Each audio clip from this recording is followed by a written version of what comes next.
Welcome to a third lesson on hypothesis testing for the independence in homogeneity.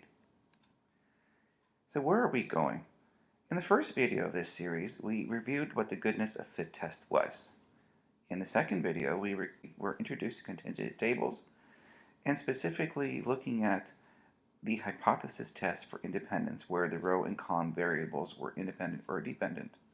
Again, the examples that were used were about Nurse Gilbert and also about the Titanic.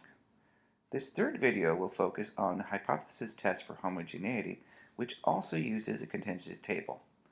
The idea of the homogeneity test is that the distributions of the two populations are the same, or not the same. That's what we're going to be determining.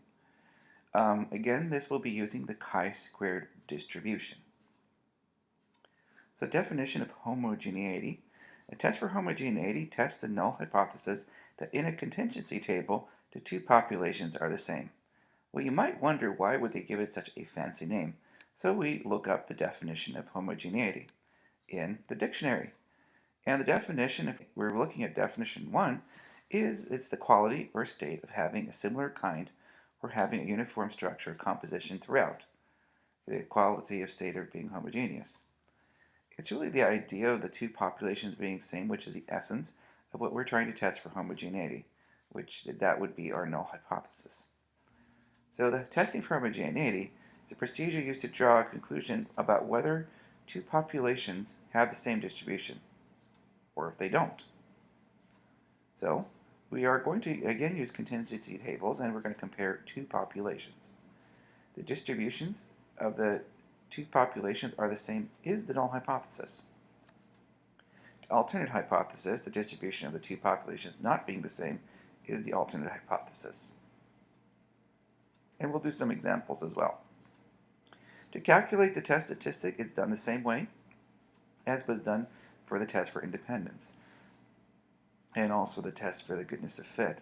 So we're using a lot of the same ways to we're using a lot of the same methods to calculate the chi-squared test statistic value. Again, the expected value is going to be similar to how we did it with the test for independence, where for an expected value we take the row total times the column total, all divided by the ground total to find the expected value for any cell. Again, about the notation, going back to that test statistic, O does represent that observed frequency in the cell, and E is the expected frequency. Again, when we're looking for critical values, it's found by using a table or a Minitab Express. The degrees of freedom is calculated the same way as we did the test for independence, where we take the number of rows minus 1 times the columns minus 1, multiply those two numbers together, and that would provide the degrees of freedom. The test of independence will always be right-tailed. Again, recall the individual components of a hypothesis test. We would identify the null hypothesis and alternate hypothesis from a given claim and express both in symbolic form. Before you even do that, you want to, of course, identify the claim and the counterclaim to correctly be able to identify what are our null and alternate hypotheses. Then we would identify the critical values. You should sketch a graph or use a software to help you make that graph so you can visualize what is happening. We would calculate the value of the test statistic next, given the claim and the sample data. Then we identify the p-value from that test statistics, and then we would state the conclusion regarding the null hypothesis in the context of the problem. So let's proceed. As we're going on, again, we would have two possible conclusions. We either reject the null hypothesis, include there is sufficient evidence to warrant the rejection of the claim, where the claim, and what that would mean is that the distribution of the two populations are not the same. Other alternative is that we fail to reject the null hypothesis and conclude there's not sufficient evidence to warrant a rejection of the claim. It's possible that the distribution of the two populations are the same.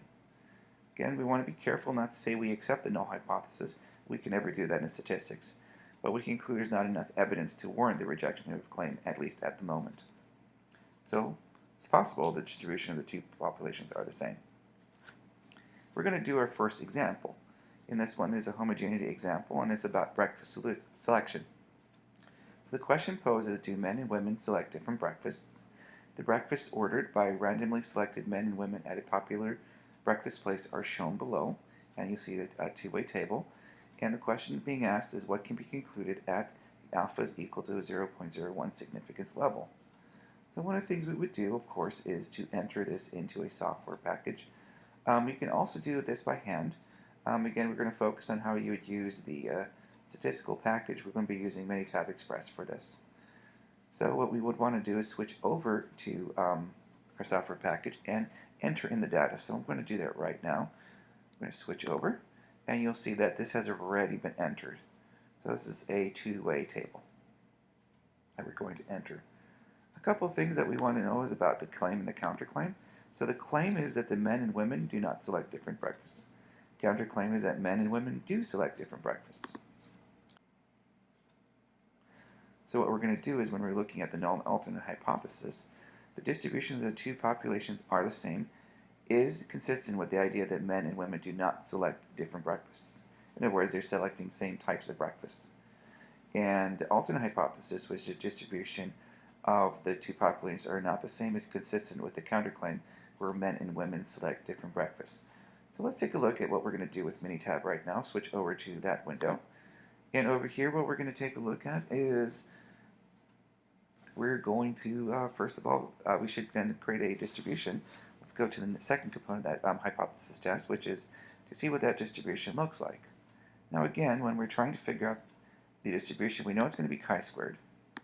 So that part's okay. We're going to display the probability, and we're going to switch over to chi-squared, which is over here. Degrees of freedom. Let's think about that. This is actually done in the same way that we were doing the test for independence.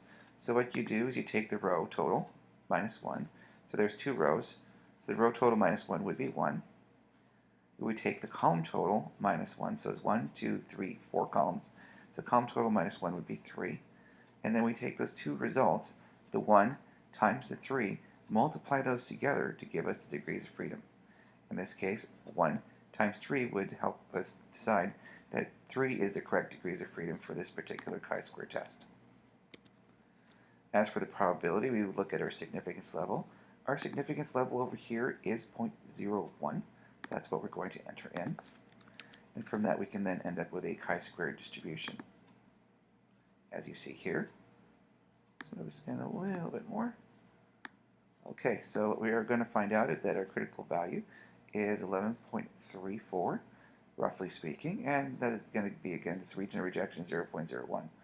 So a value lower than the critical value for a test statistic would indicate that we failed to reject the null hypothesis, and the associated p-value would be higher because it's wherever we mark our test statistics, the part that would be shaded to the right of the tail would be the capital P, which is the area under the curve, which corresponds to the probability. And if we would end up with a test statistics inside the region of rejection, we would reject the null hypothesis. And we would end up with a smaller p-value because that p-value again represents the area to the right of the test statistic under the curve. Okay, so let's work with that. So that's where we ended up with a critical value of 11.34, and we have the distribution plot over here. So what we're going to do is now run some statistical tests. To run the statistical test, what we're going to do is go to Tables. We're going to do that cross-tabulation and chi-square, as we've done in the past. And what we're going to do is take a look. Now the raw data is not entered, it's not raw data entered in. We actually have data in a two-way table already summarized. So it's going to ask us which columns contain the table. So we'll do French toast or omelets, put that in here. And then we're going to also use C1, which is for the row labels. Let's see what we want to display. So we have the chi-square test for association, and it's always good to have the expected cell counts as well. We're going to click OK and see what that gives us. So a couple of things come to mind.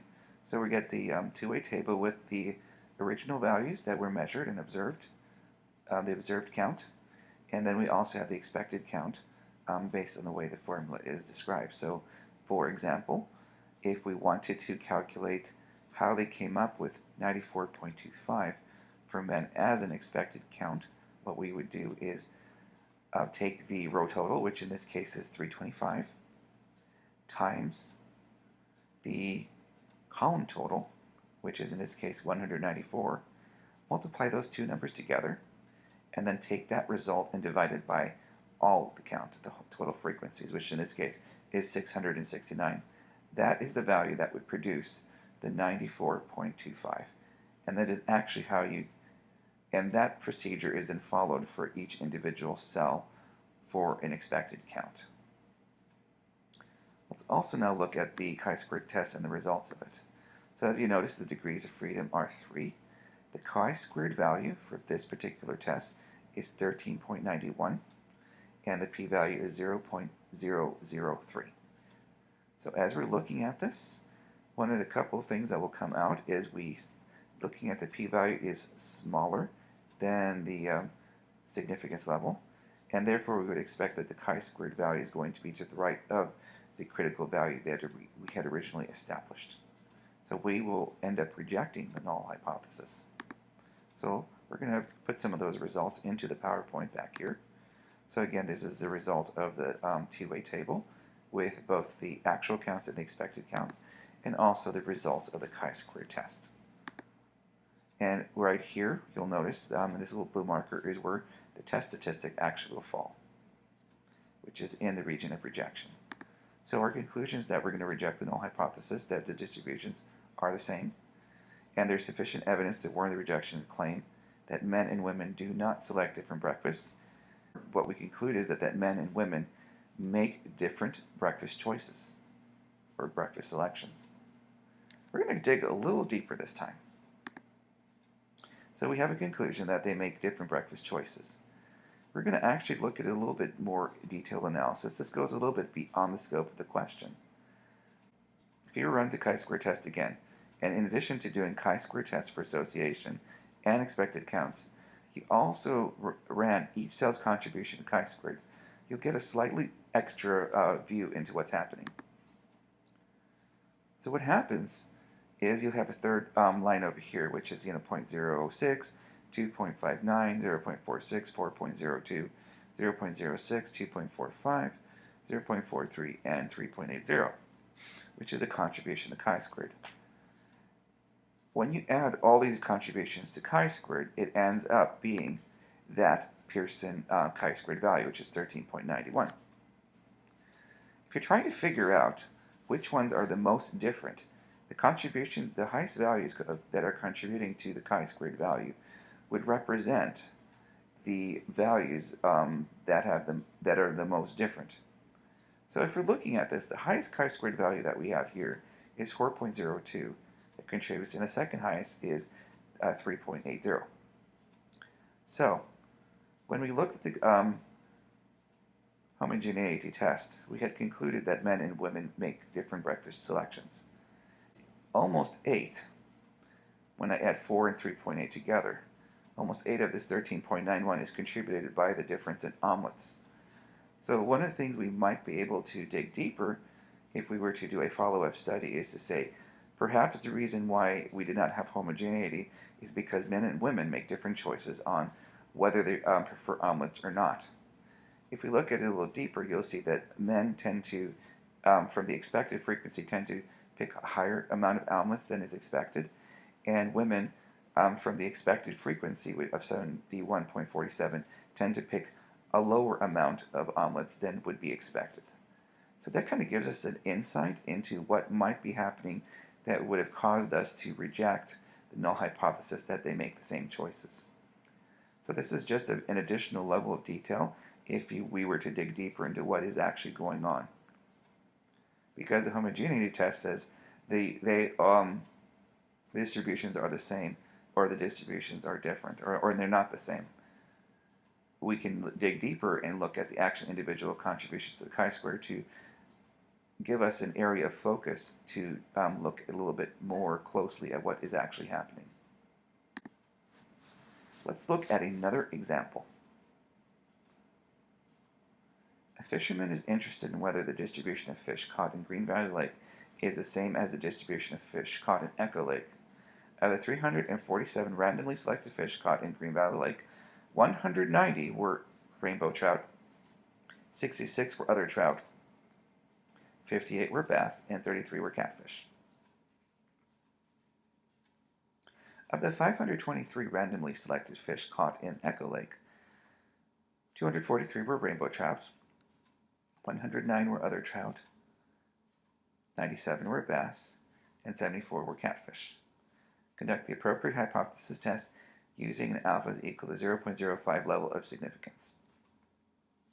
So one of the things is notice that we didn't get a table. So one of the challenges is trying to figure out how might we create a table to run the analysis. So what we can do is create a two-way table. How you organize it is up to you. So a couple of things is, well, before we begin, let's look at the claim, the counterclaim, the null, and the alternate hypothesis. Our claim is that the distribution of fish caught in Green Valley and Echo Lake are the same. Our counterclaim is that distribution of fish caught in Green Valley and Echo Lakes are different.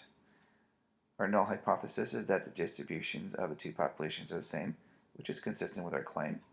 And our alternate hypothesis is that distribution of the two populations are not the same, such as what's stated in our counterclaim. So we can, going to Minitab, we can enter in the data one possible way, which you see here. So let's take a look at that. So this is one possible way to enter in the two-way table in Minitab. You could have also made the decision to enter the data in this way. Again, a two-way table. If we were to run the test, which we will shortly, we will find out that regardless of how you do it, you can come to the same conclusion with the same chi-squared test statistic. I'm just going to, for the moment, switch back to the original one that is this one. Okay, back to the PowerPoint. What we can do, of course, is, let's see, we're taking a look. It's a two-way table. It is four columns by one row. Because it was the same shape as what we just did before with the example of the breakfasts, that means our degree of freedom would be 3, but we could also calculate it again. 1 less than the row is 1, 1 less than the column is 3, 1 times 3 is 3. So in order to figure out what the distribution of this particular situation is, we'll go to distribution plot. We're going to be using display probability. We're going to be using the chi-square distribution, and our degrees of freedom is 3. Our significance level in this question is 0.05. So let's click OK. And from that, what we're then going to have is our critical value is going to be approximately 7.81. And then here you'll see the region of rejection, which is that, and it's again degree of freedom of 3. So we'll do that. So we copy this value down. And again, going back, we could have also entered the table in this way. They both will give us consistent results. So what we can then do is now run the formal hypothesis test to see. We can do it in either capacity and actually show you how to do it in both. So imagine that we're taking our original two-way table over here, and we're going to run the table. So cross tabulation chi-squared. Okay, in this case, it's a summarized data in two-way table. Our column variables are all the different fish types, so we'll put that here. Then we're going to do row labels, and we're going to put the labels here. What we want to display is the chi-squared test for association and the expected cell counts. So we get the tabulated statistics. In this case, which lake was chosen was the rows, and the type of fish species is the columns. And you'll notice that when we do this, we end up with a chi-squared value of 7.27, 3 degrees of freedom, and a p-value of 0.0638. Now, just to make a point, let's also look at if we had the table arranged the other way. We're going to run the exact same test. Okay, so we're going to go to tables, cross tabulation and chi-squared, and again, it's going to be summarized data. In this case, our columns are going to be our lake types. The labels end up becoming the fish species types. Oops, didn't mean to do that. So we have, put the labels of the fish species in the rows. Again, we're going to display. We're going to do expected cell counts and chi-squared test for association. Okay, let's see what happens. Okay, it arranges the information a little bit differently, but you'll still end up with the same expected values. In this case, the lake type is the columns, and the fish type, the fish species type, is the rows. And as we go down, you'll notice the chi-squared value is again 7.27, degrees of freedom 3, and our p-value is 0.0638. Same answer. So it really didn't matter how you arranged it, you'll end up with the same conclusion. So that is reassuring, of course. One of the things you'll notice is that the p-value is a little bit higher than our significance level, regardless of which way you ran the test.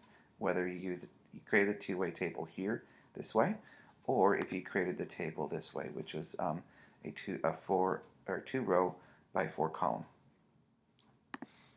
So let's see what we can do, what we can learn from this. So as this is again a summary of what we've done so far. So looking at what we did for our 2-row 4-column table, we end up doing the chi-square test for association and the expected cell counts, and we ended up with these values that you see here. And our chi-squared value again was 7.27, and our p-value is 0.0638, which puts our test statistic actually in the region of non-rejection, also known as the area of retention. So we're in the region of retention, or the area of the region of non-rejection. We are going to fail to reject the null hypothesis in this situation. So the conclusion is at the 0.05 level, there is not sufficient evidence to warrant a rejection of the claim the distribution of fish caught in Green Valley and Echo Lakes are the same. The two fish populations caught may have the same distributions. So we could not reject the null hypothesis in this situation, so there's evidence to suggest that they may have the same distribution. Again, we can never accept the null hypothesis, but this is definite evidence pointing in the direction that they have the same distribution. And that concludes this particular mini lesson. I hope you found this helpful.